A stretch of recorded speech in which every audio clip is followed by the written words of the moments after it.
অপবিশ্বাস বেকার, কাজ নেই, অনেক বয়স হয়েছে, কোনো পরিচালক প্রযোজক কাজে নেয় না, সিনেমাতে টাকা ব্যয় করলে তেমন আয় হয় না, আরও কত কিছু।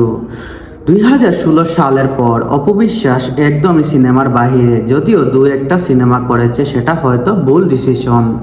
যাই হোক, অপবিশ্বাস যখন সিনেমা ছেড়ে নিয়মিত ব্র্যান্ড প্রমোশন, শোরুম উদ্বোধন, ফটোশুট, বিভিন্ন কাজে সাথে নিজেকে সম্পৃক্ত রেখেছে, সেখানেও তাকে একদল ট্রল করছে।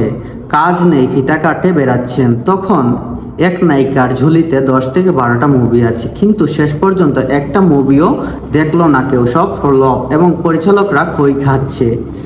একটা মুভি করলে বড় জোর একটা নায়িকা এখনকার সময় 10 থেকে 12 লাখ টাকা পারিশ্রমিক পায়, তাই হাই কোয়ালিটির মুভিতে 1 থেকে 2 মাস শ্রম দিয়ে সেখানে অপবিশ্বাস মাসে 4টা শোরুম ওপেনিং করে সেই টাকা এসে যাচ্ছে তার হাতে। কথা হলো যে অপবিশ্বাসের ফিতা কাটা বলে কটাক্ষ করেছিলেন, এখন সেই পথে হাঁটছেন সবাই।